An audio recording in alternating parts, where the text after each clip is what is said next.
Have you ever wondered what's secretly running your life? What if I told you it comes down to two simple forces? Today, we're diving into habits and boundaries, not as separate ideas, but as one powerful system you can actually build for real lasting success. So let's just start with a number that's, well, it's kind of mind-blowing. Research shows that up to 40% of our daily actions aren't conscious decisions at all. They're habits. That means almost half of what you do every single day is on autopilot. And that begs a pretty big question, right?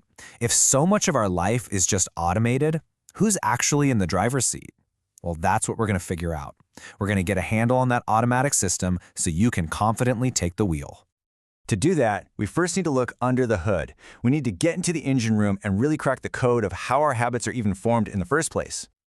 So what is a habit, really? Well, at its core, it's just an automatic action that our brain kicks into gear when it sees a certain trigger. And this isn't your brain being lazy. Nope, it's actually being super efficient. By automating stuff, it frees up a ton of mental energy so you can focus on bigger things. The way it works is surprisingly simple. Researchers call it the habit loop, and it's just got three parts. First, there's the cue. That's the trigger that tells your brain, hey, time to go on autopilot. Second is the routine, which is the action itself. And finally, you've got the reward. That's the part that tells your brain, yeah, that was good. Let's remember this loop for next time. And that's it.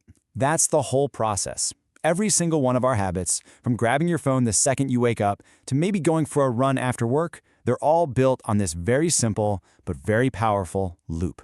It's the engine that turns deliberate effort into an unconscious routine. Okay, so if that's the engine, can we be the mechanic? Or, you know what, even better, can we be the architect? Let's talk about how we can start actively designing the habits we actually want to have. One of the absolute best strategies for this is something called habit stacking. The idea is so simple, it's brilliant. You just link a new habit you want to start to a habit you already do every day. Your existing habit becomes the trigger for the new one. So, for example, after I pour my morning coffee, I will meditate for 1 minute. See? The coffee is the cue you already have, and meditation is the new routine you're building. This is the million-dollar question, isn't it? We've all heard all kinds of numbers thrown around, like 21 days or whatever. But what does the science actually say? How long does it really take for something new to feel totally automatic? Well, the truth is, it varies a lot. One major study found it can take anywhere from 18 days all the way up to 254 days. That's a huge range. But the number to really pay attention to is the average, 66 days. So think about 2 months. That's a more realistic benchmark for a new behavior to really become second nature. So, here's the most important point.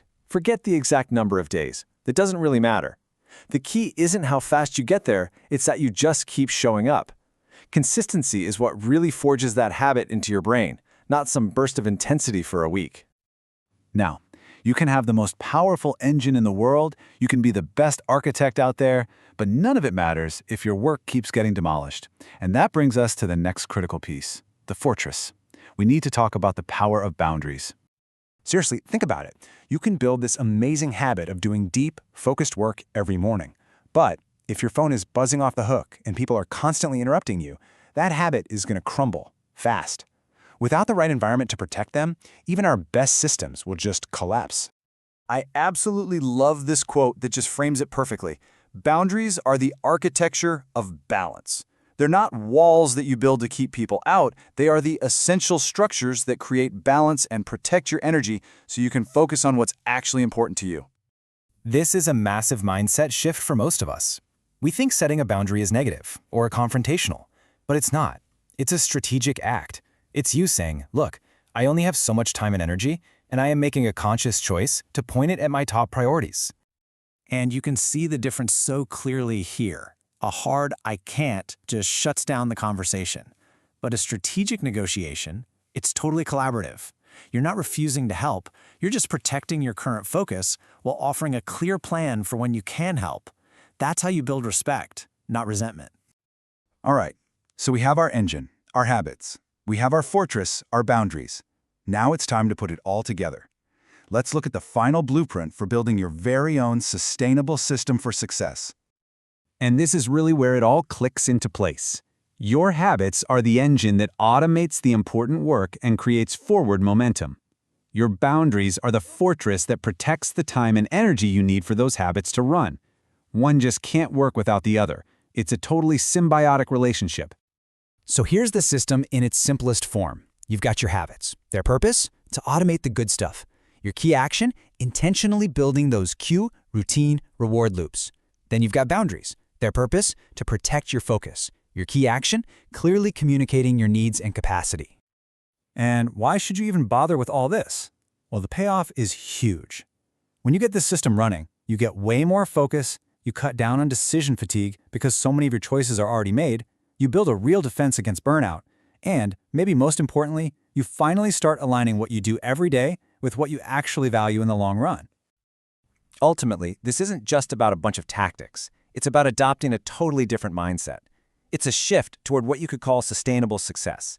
It's where you start valuing steady progress over some impossible idea of perfection, and you value your own well-being way more than just the appearance of being busy. So let's just end with this final thought. We're always told that time is our most precious asset. You know what? I don't think that's true anymore. In today's world, our greatest asset is our focus. Time is going to pass no matter what, but focus has to be fiercely protected. So my question to you is, what's one small boundary you can build tomorrow to start protecting your greatest asset?